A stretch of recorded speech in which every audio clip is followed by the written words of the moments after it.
Hai, Assalamualaikum warahmatullahi wabarakatuh. Good afternoon everyone.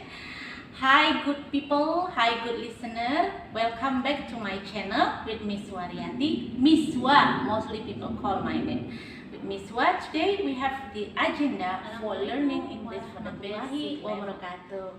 Hi, we meet again with the second video from me as the evaluation for today's learning. Apa kabar adik-adik mahasiswa semua? Hari ini kita ketemu lagi ya untuk evaluasi sekaligus memberikan feedback tentang pembelajaran bahasa Inggris bagi para calon guru sekolah dasar. Well, gimana tadi kuliahnya kita yang menggunakan portal? Agak mungkin sakit kepala ya, atau agak berdebar-debar. Kenapa? Karena diburu waktu.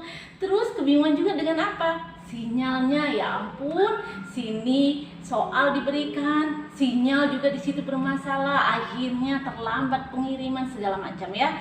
Di sini juga Miss juga menunggu tuh jawabannya nggak nyampe-nyampe, mana responnya. Jadi banyak kelebihan dan banyak juga kekurangan. Namun hal apa yang paling penting yang harus kita tetap pegang adalah kita tetap bersemangat. Apapun keadaannya, pembelajaran harus terlaksana dengan optimis dan penuh pemikiran positif. Sehingga bagaimanapun keadaannya, kita tetap bisa memahami materi dengan baik dan mendapat nomor satu yang paling utama, yaitu berkah dari Allah Subhanahu wa Ta'ala. Oke.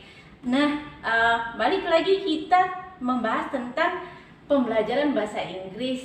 Nah, hari ini di pertemuan kedua setelah kita membahas kemarin di awal kontrak apa sih yang mau dipelajari. Nah, kita hari ini tentang prinsip-prinsip pembelajaran. Kenapa ini harus dipelajari dan kenapa para calon guru sekolah dasar harus mengetahui ini. Ada beberapa pertanyaan tadi yang sudah kita diskusikan, mungkin agak sedikit curious ya. Curious bahasa Inggrisnya maknanya adalah penasaran.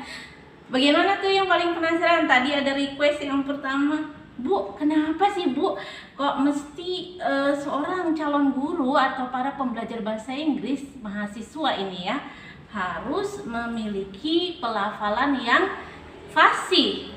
Nah, salah satu yang paling penting kita pahami adalah pendidik itu adalah sebagai role model, pemberi contoh. Apabila gurunya tidak fasih, bisa dibayangkan tuh bagaimana murid-murid kita. Seandainya misalkan kata book mengajarkan buku, sementara gurunya tidak fasih, misalkan dia mengucapkannya dengan pelafalan book, tentu muridnya mengajar di kelas 1 juga akan mengucapkan bok. Murid di kelas 2 juga akan bok. Maka kelanjutannya seperti apa? Siswa juga akan melakukan kesalahan secara berjamaah. Nah, itu tanggung jawab siapa? Tanggung jawab gurunya dong. Nah, tanggung jawab gurunya kembali kemana yang dievaluasi? Dosennya juga. Maka kita di sini berkesempatan bersama-sama untuk membagusi pelafalan kita.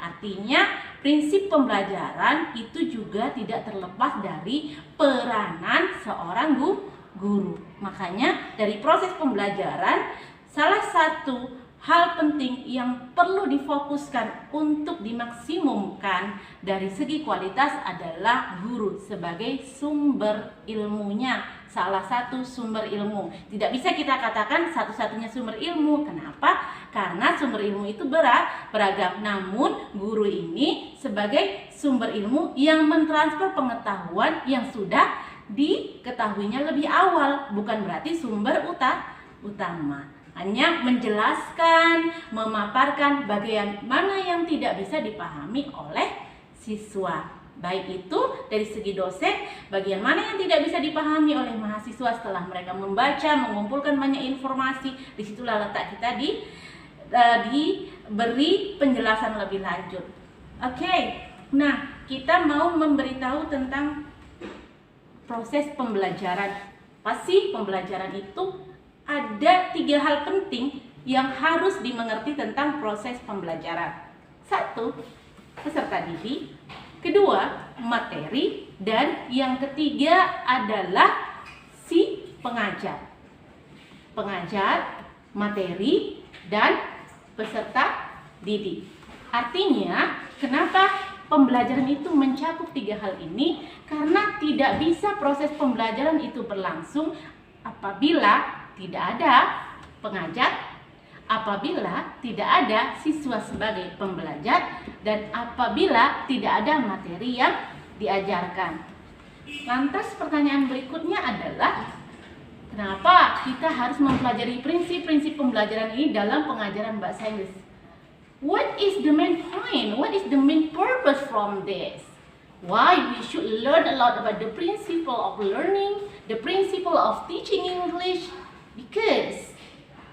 Karena supaya kita memahami benar-benar basic pembelajaran bahasa Inggris itu seharusnya seperti apa. Nah, 3 aspek tadi yang sudah disampaikan, pembelajarnya, siswa, peserta didik, materinya, kemudian pengajarnya atau gurunya. 3 komponen ini harus saling bersinergi. Tidak bisa proses pembelajaran itu berjalan dengan baik apabila gurunya juga tidak baik. Nah, kaitannya bagaimana ini, Bu? Kok harus begini? Artinya seperti ini. Dalam beberapa aspek prinsip pembelajaran yang sudah dituangkan dalam modul yang sudah saya bagi, ada beberapa hal dalam prinsip pembelajaran. Itu harus dipenuhi supaya kualitas si pengajar baik, supaya siswa sebagai pembelajar juga merasa nyaman dan merasa baik. Akhirnya, proses transfer ilmu itu juga akan berjalan dengan baik, seperti pada poin pertanyaan sebelumnya yang menyatakan bahwa pengajaran bahasa Inggris itu harus diawali juga dengan kualitas pelafalan yang baik. Nah, di sini ada dalam prinsip pembelajaran mengenai motivasi. Kenapa motivasi di sini berperan sangat penting? Artinya bahasa Inggris itu kalau untuk sekolah dasar mudah, hanya bagian basic saja seperti part of body, days, number, dan segala macam. Kenapa harus memotivasi dan apa yang harus dimotivasi? Hal yang harus dimotivasi nomor 1, ya tentu gurunya dulu dong. Gurunya sebagai pengajar harus termotivasi dengan baik menyenangi bahasa Inggris itu sendiri. Setelah menyenanginya, mempelajarinya lebih lanjut dan memastikan kefasihannya dalam pengucapan. Maka dari itu, setelah gurunya termotivasi, yaitu kalianlah sebagai calon pendidiknya. Maka siswanya juga akan termotivasi, akan terpengaruhi oleh motivasi. The power of motivation from the teacher will be transferred to the students as well. Jadi kalau gurunya sudah bagus motivasinya, sudah bersemangat, berkualitas, maka akan mudah mentransfer ilmunya ke siswa dan mempersiapkan segala kebutuhan dalam proses pembelajaran, termasuk apa itu? Medianya, strateginya, juga tekniknya. Nah, poin di sini menitik beratkan bahwa tidak bisa gurunya tidak menyukai bahasa Inggris, kemudian pembelajaran bahasa Inggris ini akan berjalan dengan sukses. Jadi agendanya apa, Bu? Agenda berikutnya adalah kita akan mengkokohkan kualitas pelafalan bagi setiap para calon guru SD. Jadi artinya mahasiswa yang mengikuti mata kuliah ini akan kita training lebih lanjut. Nanti akan kita bagi link-link video untuk kefasihan pelafalan sehingga nanti bisa lebih baik lagi, lebih fasih lagi. Setelah dilatih, kemudian akan divideokan dan akan diupload. Kita akan menilai masing-masing personal mahasiswa, apakah sudah fasih, apakah belum. Artinya supaya kekeliruan ini tidak terus berlangsung, supaya siswa juga bisa mendapatkan guru yang berkualitas. Kemudian apa lagi? Ada sisi verbal dan ada sisi verbalistik dalam pengajaran bahasa. Artinya kenapa verbalistik itu ada dan apa yang harus diantisipasi itu setelah bagian prinsip belajar dan pembelajaran pada poin prinsip keterlibatan langsung. Silahkan dicek modulnya. Nah, pada poin ini untuk menghindari verbalistik, maksudnya seperti apa? Misalkan seperti ini. Kita sebagai guru akan mengajarkan siswa bagaimana supaya dia bisa memahami memahami apa yang diucapkannya, tidak hanya sekedar sebuah rapalan. Seperti kita ke tanda kutip ke tempat-tempat minimarket misalkan gitu kan. Misalkan ketika you masuk langsung buka pintu, selamat datang, selamat berbelanja. Nah, itu adalah verbalistik atau dia betul-betul mengucapkannya dari hati dan pikiran serta memahami maknanya. Yang dikhawatirkan adalah itu hanya sebuah rapalan atau sesuatu yang sudah tertanam dalam memori, hanya diulang secara refleks. Artinya inilah yang mau kita pelajari lebih lanjut. Bagaimana sih cara mempelajarinya dan bagaimana cara mengajarkan supaya siswa itu, anak-anak sekolah dasar di usia sekolah dasar bisa mengucapkannya sekaligus memahaminya. Bagaimana? Tentu salah satunya adalah gurunya yang mencontohkan. Tadi sudah ada saya menemukan respon dari siapa ini? Tunggu ya, saya cek dulu.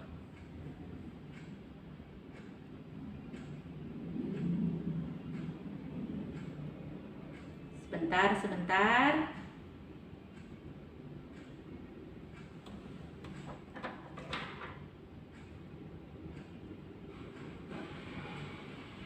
Dari ini prinsip pembelajaran si Ambia, Yusni,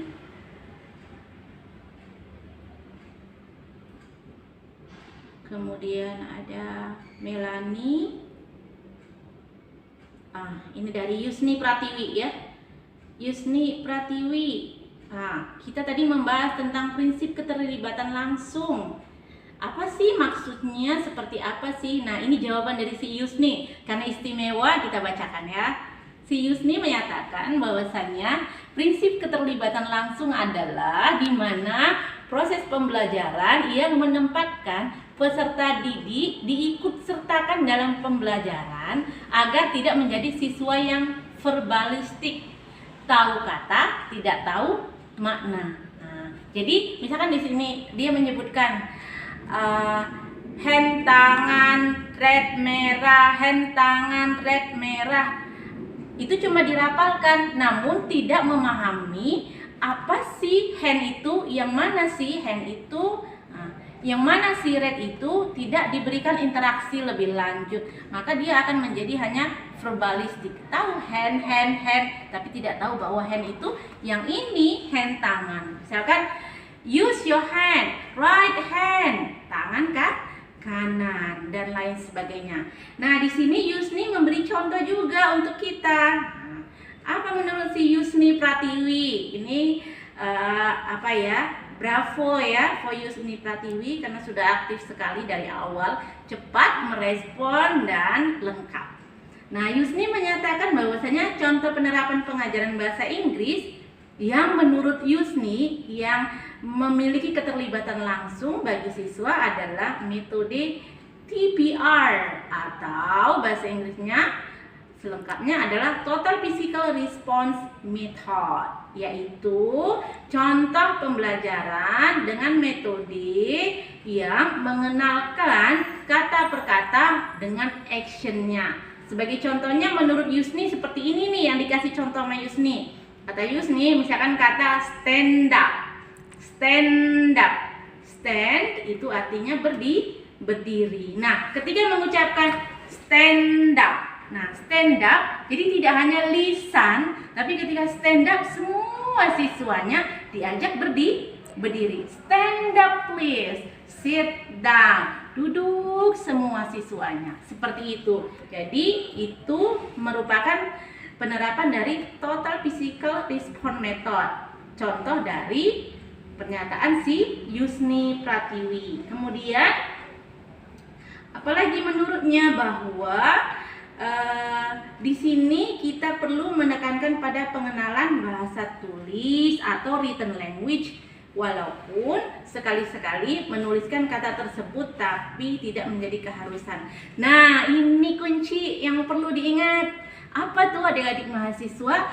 Nah, adik-adik mahasiswa semua para calon guru sekolah dasar, pembelajaran bahasa Inggris yang unik dan istimewa adalah untuk para siswa sekolah dasar basic English. Don't ask them mostly for writing. Jadi tendensinya bukan menulis, tapi mereka lebih sering kepada practice, yaitu yang dimulai dari skill apa? Listening, bukan listening, remember on that. Listening. Jadi diajak tuh siswanya lebih banyak mendengar. Kalau sudah mendengar baru dia practice. Jadi jangan diajak ke papan tulis dulu. Jangan dikenalkan tulisan terlebih dahulu. Nah, itu dari Yusni Pratiwi. Nah, ada tambahan ini sedikit dari Nurmala Dewi. Menurut Nurmala Dewi, contohnya saat kita menjelaskan materi, para siswa diajak untuk terlibat langsung dengan menyanyikan lagu bahasa Inggris. Tentunya lagu bahasa Inggris yang sesuai ya dengan level kelasnya. Jadi diajak bernyanyi, berinteraksi mereka gitu. Nah, ini ada, kita ambil juga sedikit dari Anbia Absi Harahap. Ya, Anbia nonton ini ya. Anbia, kita bacakan ini tadi dari respon kamu ya. Menurut Anbia adalah prinsip keterlibatan langsung merupakan pendekatan pembelajaran yang mampu melibatkan siswa secara langsung akan menghasilkan pembelajaran lebih efektif. Kenapa? Kenapa lebih efektif?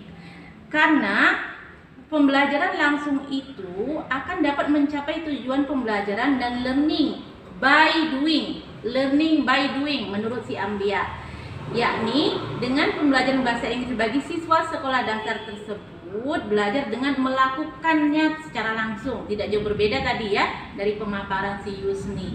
Kemudian dinyatakannya juga bahwa dengan pembelajaran langsung ini, maka siswa yang sebelumnya tidak mengetahui akan mengetahui, tidak malu-malu, karena dia langsung pergerakan. Misalkan clap your hand. Nah, langsung dia digerakkan, clap your hand. Dibandingkan dicatatkan ini, dikasih begini kan, dituliskan clap your hand, suruh baca. Clap your hand. Kalau disuruh baca, artinya kita menginstruksikan apa? Number one, kita menegaskan kepada siswa untuk mengenali tulisan. Sementara kita tidak seperti itu ya. Kita learning by doing. Nah, kemudian jadi menurut si Anbia itu dengan pendekatan pembelajaran yang menegaskan kepada prinsip keterlibatan langsung, maka siswa akan lebih mudah memahami. Nah, adik-adik mahasiswa semua, mudah-mudahan bisa dipahami nih ya tentang prinsip-prinsip pembelajaran, dipahami juga berapa kategori prinsip pembelajaran, apa sih pembelajaran, apa sih itu belajar, dan bagaimana cara menerapkan metode. Dan nomor 1, wajib. Apa itu yang wajib, Bu? Nomor 1, wajib semangat. Jadi you tidak bisa transfer good energy, positive energy, something like a very wonderful mood, a very happy mood to your students. Meanwhile, sementara teachernya sendiri tidak bahagia. Jadi harus berikan respon yang paling manis. Oke? Kalau begitu kita nanti bisa berlanjut di bagian kolom komentar. Mana yang kira-kira ingin ditanyakan lebih lanjut, kita bisa berdiskusi lagi ya. Silakan dibaca modulnya, artikelnya yang sudah dibagi juga terus dibaca. Tetap semangat meskipun kita banyak keterbatasan. Insya Allah berkah, mudah-mudahan amanah dengan segala ilmu yang dititipkan Allah. Billahi taufiq wal hidayah. Wassalamualaikum warahmatullahi wabarakatuh. See ya. Hai, don't forget setelah nonton ini kita subscribe, terus like, dan beri komen ya di bawah ini. Kita tunggu. Happy watching.